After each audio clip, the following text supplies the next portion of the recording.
If you're younger or have only more recently gotten into Dungeons & Dragons, then you probably have no idea what THAC0 is. And if you do, then it's probably only because after playing Baldur's Gate 3, you decided to go back and play through the original games in the series wherein you were likely left scratching your head at this weird statistic on your character sheet and inventory screen. THAC0, an abbreviation standing for 2-Hit Armor Class 0, is one of, if not the most storied relic from D&D's past. Seriously, throw THAC0 into a search engine and you'll be flooded with people begging in forums for explanations, videos trying to provide such assistance, and even one person who wrote an actual article calling it D&D's stupidest rule. Which might as well be code speak, for I know nothing about Dungeons & Dragons because the dumbest rule and/or statistic is easily comeliness. Yes, at one point Gary Gygax tried to devise a stat related to how physically baggable your character was, crammed it unnecessarily into some rulebooks and expansion sets for 1st edition, and after realizing how dumb it was, dropped it and proceeded to basically never mention it again. Now, I've actually had this video on the back burner for a fair bit now because originally I had wanted to go through my own copy of the 2nd edition AD&D Player's Handbook to show off THAC0 and talk about it, but after stewing on it for entirely too long, in light of how confusing the internet already seems to find this silly little stat, that it would probably just be better to stick to the one and only place that THAC0 is still relevant in 2024. That being the Infinity Engine games. Seriously, THAC0 only existed in 2nd edition AD&D, not before or after, meaning nowadays, unless you literally go and play a tabletop game using the 2nd edition AD&D rule set, you will likely never come across it outside of the Infinity Engine games. Hell, like I said, the Infinity Engine games are likely the only reason that a lot of people are even aware that THAC0 exists. Also, I just want to play Baldur's Gate, which I don't plan on apologizing for. Also, I know THAC0 is technically supposed to be pronounced THAC0, but, no. What's ironic about how confusing the majority of people have come to find THAC0 is that it was originally implemented for the purpose of streamlining combat situations. In the earliest editions of D&D, how likely you were to hit an enemy was determined through 2 factors: the armor value of who you were trying to hit, and your character's level. To that end, most every guidebook in 1st edition included these really cumbersome tables that would literally lay out every value needed to hit depending on those 2 factors. You can actually see a simplified version of them in my Module Monday video for the basic set. 2nd edition AD&D added a bunch of new aspects that influenced a character's chance to hit, including weapon and race proficiencies, character stats and items, as well as any unique properties of the weapon itself. THAC0 was developed to help the player make sense of all this new math at a moment's notice without having to rely on a bunch of tables and whatnot. So I'm going to walk you through a very general way of calculating THAC0, okay? First, you take your character's base THAC0, which is innately determined by their level. At 1st level, every character, regardless of class, has a base THAC0 of 20. From there, you would then add any 2-hit bonuses your character receives through stats like strength and dexterity, or racial bonuses such as the elven inclination towards long blades and bows.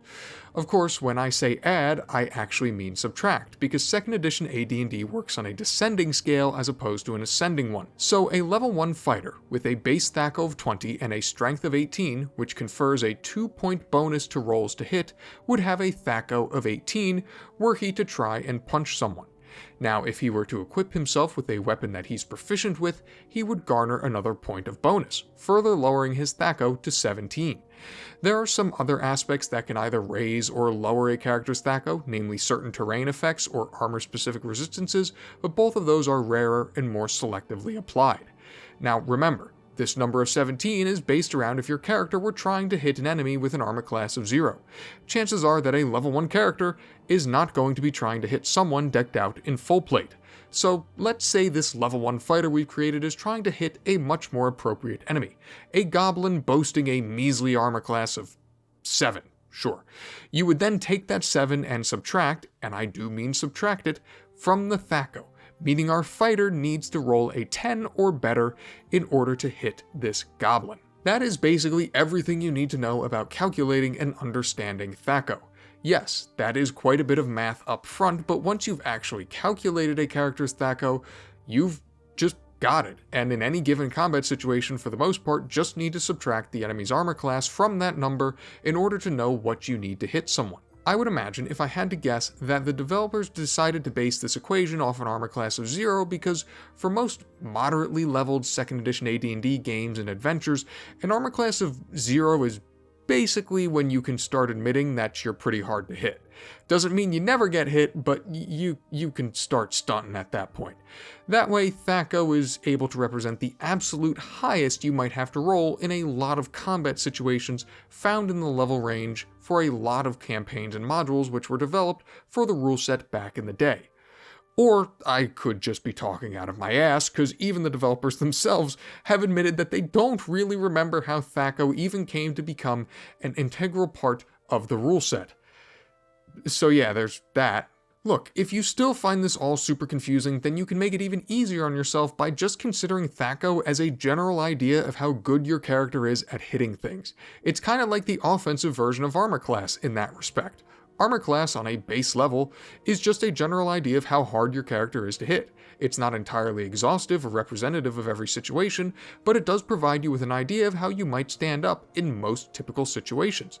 THAC0 basically does the same thing just for the offensive part of combat, at least as far as chances to hit are concerned. In both cases for 2nd edition AD&D, the lower the number the better, and if that's all you want to take from this, then that's just fine. Seriously. I give you that entire spiel to say that I really love and miss this stat. I'll freely confess that there is an aspect of my own nostalgia to the affection I have for THAC0. I first played the Infinity Engine games as a kid, and can still remember having to ask my father to explain it to me, but more so, I really appreciate having a tangible barometer that I can use to prepare myself for combat situations with. I understand that more recent versions have something similar, an attack bonus, just being a number that you get to add to your d20 dice roll to hit, which was first implemented in 3rd edition because it simplified THAC0 to a degree, but it doesn't give the player context to any given situation like THAC0 does. Yes, obviously you'll be aware that a higher attack bonus is better, but it doesn't tell you how likely you are to hit someone based on their own defenses in the same way that THAC0 can. And if you were playing a later edition of D&D and wanted to figure out what you might need to roll to land a hit based on a specific AC, then guess what? You basically wind up doing a lot of the math of THAC0 anyway. I can appreciate the desire to make the combat systems more approachable and simplistic in newer editions, but I do think there is a credible argument that THAC0 provided real value to the player from both a strategic and information standpoint. THAC0 also played a role in balancing 2nd edition AD&D. A character's base THAC0, though determined by their level, changed depending on what class they actually were. A fighter has a much lower innate THAC0 than a spellcaster, which, if we're being totally honest, is probably how it should be. I cannot stand that things like proficiency bonuses are just generalized across all classes in something like 5th edition, man. I'll go into why I feel like 2nd edition AD&D was perhaps the most balanced version of D&D to date, but that's a video for another time. Just know that THAC0 played a role in it. Beyond the way it adds to the balance, it also adds another layer of depth to the game. Nowadays, the hit and damage bonuses are usually one and the same. As the weapon does more damage, it also hits more easily. That wasn't the case with THAC0 in AD&D. There are plenty of weapons that grant a better THAC0 bonus but more negligible damage increases or vice versa. To boot, a character's extra magical items, whether they be bracers, rings, boots, armor, whatever, could also better or worsen a character's THAC0. It gave the player more to think about in a way that I feel is sorely missed in the D&D experience today. Do you use a weapon that might deal more damage at the cost of being harder to actually hit with? Do you wear a set of bracers that make you more proficient with your weapon and thus more likely to hit enemies, or a more traditional pair that would likely grant a character resistances to different damage types? Obviously, that sort of give and take can be applied to a whole slew of situations, but I can't help but feel like a variable is lost with the removal of THAC0. I understand these sorts of decisions are still present in more modern D&D, I'm not saying they're not, but THAC0 for me just adds something to the stew that is building a D&D character that the more simplified systems don't. I don't blame people for being happy that THAC0 isn't a thing anymore. It can unquestionably be a confusing statistic, and one that is probably only made even more confusing because of the descending scale that 2nd edition AD&D is played on. It also probably didn't help that it was a thing for one version of the game that I would bet a majority of people haven't played in person and never showed up again. I just think when you really take a time to understand THAC0, you come to see what's been lost through its removal. It's a nice stat that certainly doesn't hurt to have. So consider this video my love letter to THAC0. I hope you learned something, even if it'll only be useful to you when you decide to romp through the Infinity Engine games.